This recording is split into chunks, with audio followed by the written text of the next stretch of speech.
Señor esté con ustedes. Y con tu espíritu. Lectura del Santo Evangelio según San Juan.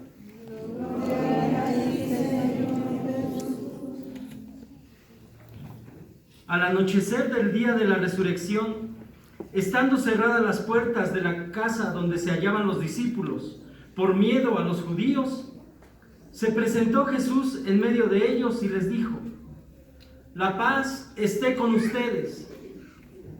Dicho esto, les mostró las manos y el costado. Cuando los discípulos vieron al Señor, se llenaron de alegría. De nuevo les dijo Jesús: la paz esté con ustedes. Como el Padre me ha enviado, así también los envío yo. Después de decir esto, sopló sobre ellos y les dijo: reciban el Espíritu Santo. A los que les perdonen los pecados, les quedarán perdonados. Y a los que no se los perdonen, les quedarán sin perdonar. Tomás, uno de los 12, a quien llamaban el gemelo, no estaba con ellos cuando vino Jesús. Y los otros discípulos le decían: hemos visto al Señor. Pero él les contestó: si no veo en sus manos la señal de los clavos, y si no meto mi dedo en los agujeros de los clavos, y no me meto mi mano en su costado, no creeré. 8 días después, estaban reunidos los discípulos a puerta cerrada, y Tomás estaba con ellos. Jesús se presentó de nuevo en medio de ellos y les dijo: la paz esté con ustedes. Luego le dijo a Tomás: aquí están mis manos, acerca tu dedo. Trae acá tu mano, métela en mi costado y no sigas dudando, sino cree. Tomás le respondió: Señor mío y Dios mío.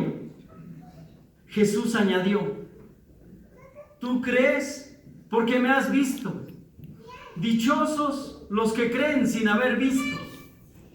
Otras muchas señales milagrosas hizo Jesús en presencia de sus discípulos, pero no están escritas en este libro. Se escribieron estas para que ustedes crean que Jesús es el Mesías, el Hijo de Dios, y para que creyendo tengan vida en su nombre. Palabra del Señor. Gloria a ti, Señor Jesús.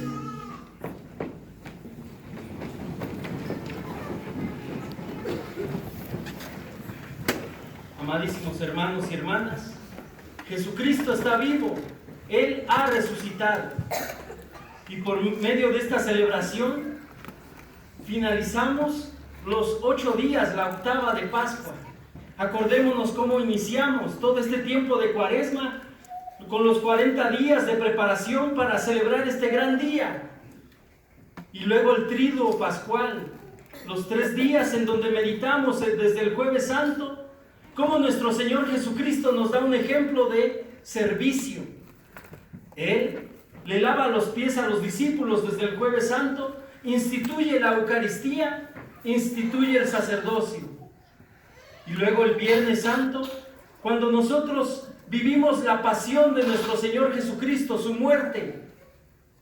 Nuestro Señor Jesucristo dando la vida por cada uno de nosotros, porque nos ama con amor eterno, por su misericordia, Él se entrega y muere por cada uno de nosotros. Y eso meditamos en el Viernes Santo. El Viernes Santo es el ejemplo para el padre de familia de que así debe de amar a su esposa, dando la vida por sus hijos y por su esposa, como Cristo. Por eso el Viernes Santo meditamos la muerte de nuestro Señor. Por eso San Pablo dice: maridos, amen a sus esposas como Cristo amó a la iglesia y se entregó por ella.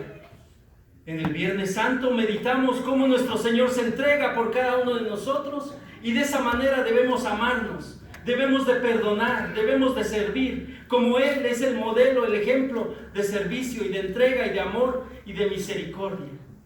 el sábado de gloria, vimos cómo estaba a oscuras la iglesia. Y nosotros viendo el cirio pascual que representa a Cristo, luz del mundo. Y en la celebración del sábado de gloria es la invitación a nosotros ser luz del mundo, a dar testimonio, a ser ejemplo de vida con nuestra manera de vivir, de ser y de servir a los demás, de ser luz para los demás. Y por eso participamos de la resurrección de Cristo. Cristo ha resucitado y Él está vivo y Él camina en medio de nosotros. Por eso la iglesia desde el domingo de resurrección se le dice octava de Pascua, 8 días de celebración de resurrección. El lunes, el martes, el miércoles, el jueves, viernes, el sábado y hoy domingo se concluyen estos 8 días de celebración de Pascua. Por eso se dice octava de Pascua.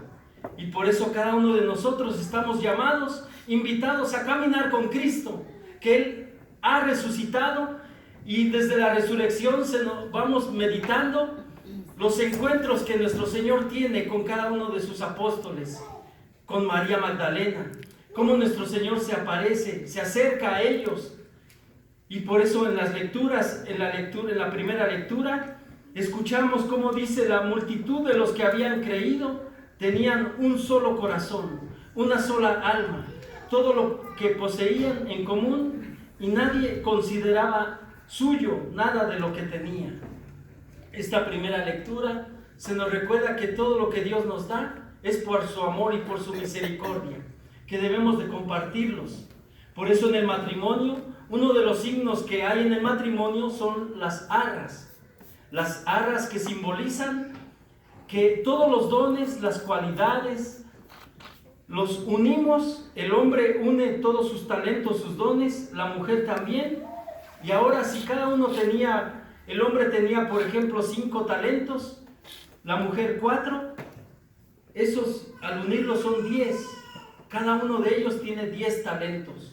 Ya no es propio de cada uno, es un llamado a compartir, a vivir en un solo corazón, una sola alma, como nos dice la primera lectura. Y por eso ya no dice uno: esta es mi chequera, son mis terrenos, este es mi carro, esta es mi casa, sino esta es nuestra casa, estos son nuestros familiares. Y por eso aquí la primera lectura nos invita a que no seamos codos, sino que seamos generosos con Dios, que a Dios le ofrezcamos los talentos, las cualidades que Él nos ha dado, las pongamos al servicio de los demás. Por eso esta primera lectura nos recuerda que todos los talentos debemos de ejercerlos al servicio de nuestra familia. Y el Salmo nos dice: la misericordia del Señor es eterna. Diga a la casa de Israel: su misericordia es eterna. El Salmo nos recuerda que debemos de continuamente alabar a Dios porque es eterna su misericordia. La segunda lectura del apóstol San Juan dice: queridos hermanos, todo el que cree que Jesús es el Mesías ha nacido de Dios. Todo el que ama a un padre, ama también a los hijos de ese padre. Conocemos que amamos a los hijos de Dios, en que amamos a Dios y cumplimos sus mandamientos. Y cada uno de nosotros ya sabemos cuáles son los mandamientos de Dios. Los mandamientos de Dios son como los semáforos. El semáforo que nos dice: detente, no lo hagas, no avances porque está en rojo. El amarillo nos da la prevención de que si yo continúo puedo ocasionar un accidente. El verde nos dice: sigue adelante. Así son los mandamientos, como los semáforos. Nuestro Señor, cuando nos dice no, es por nuestro bien. No cometerás adulterio, no robarás, no digas mentiras, no cometas actos impuros.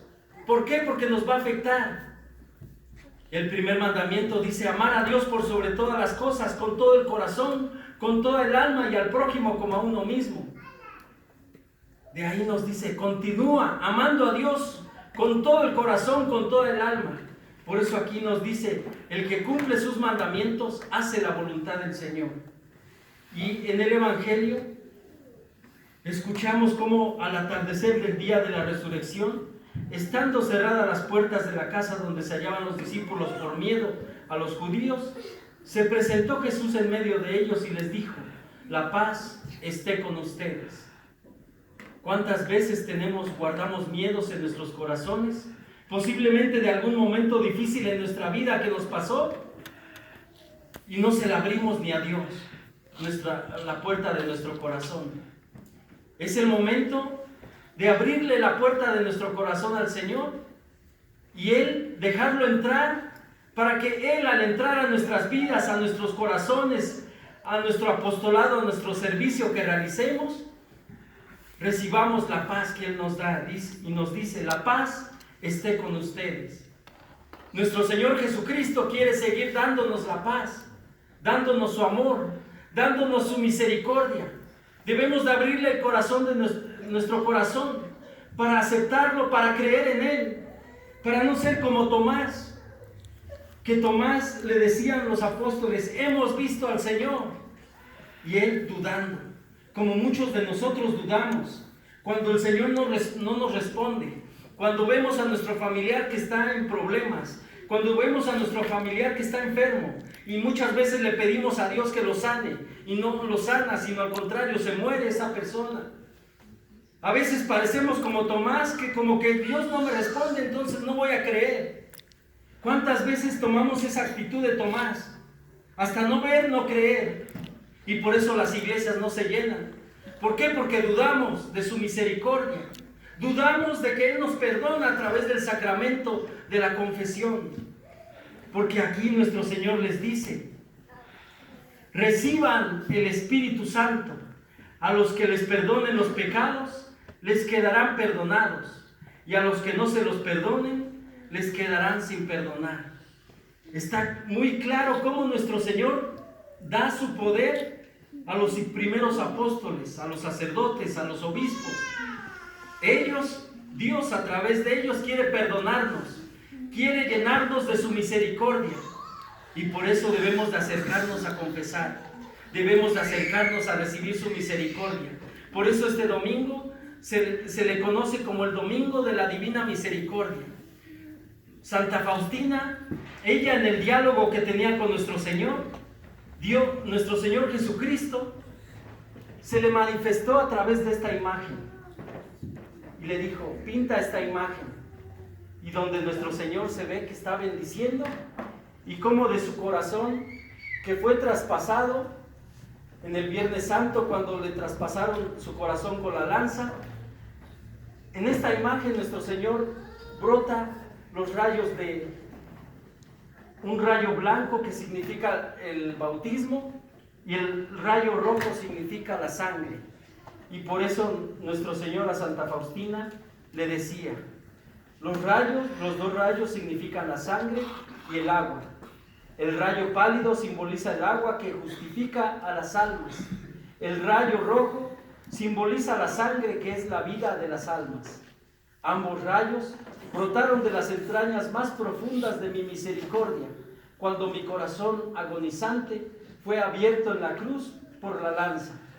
Estos rayos protegen a las almas de la indignación de mi Padre. Bienaventurado quien viva a la sombra de ellos, porque no le alcanzará la justa mano de Dios. Deseo que el primer domingo después de la Pascua de Resurrección sea la fiesta de la misericordia. Y es lo que estamos celebrando. Por eso vemos la imagen, por eso al inicio de la misa la estamos rezando. Cada celebración estamos pidiendo por todos nosotros los pecadores, por la conversión de nosotros los pecadores, para que ellos experimenten la presencia de Dios.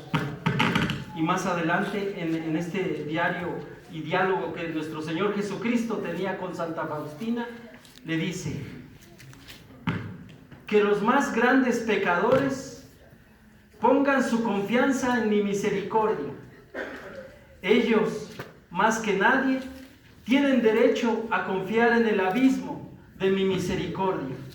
Hija mía, escribe sobre mi misericordia para las almas afligidas. Me deleitan las almas que recurren a mi misericordia.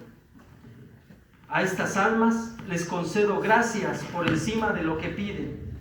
No puedo castigar aún al más pecador más grande si él suplica mi compasión, sino que lo justifico en mi insondable e impenetrable misericordia. Dichosos los que creen sin haber visto. Es el llamado que el Señor nos hace. El llamado que nuestro Señor nos hace a confiar en su misericordia. Dice: el pecador, por todo lo que haya cometido, si se arrepiente y cree en mi misericordia, es el primero en recibir la misericordia. Que cada uno de nosotros realmente reconozcamos nuestros pecados, nos acerquemos a Jesucristo, renunciemos a todo pecado y experimentemos, tengamos la confianza de recibir su misericordia, para que esa misericordia la compartamos con los demás, y compartiéndola con los demás llenaremos poco a poco el mundo con la misericordia de Dios. Amén.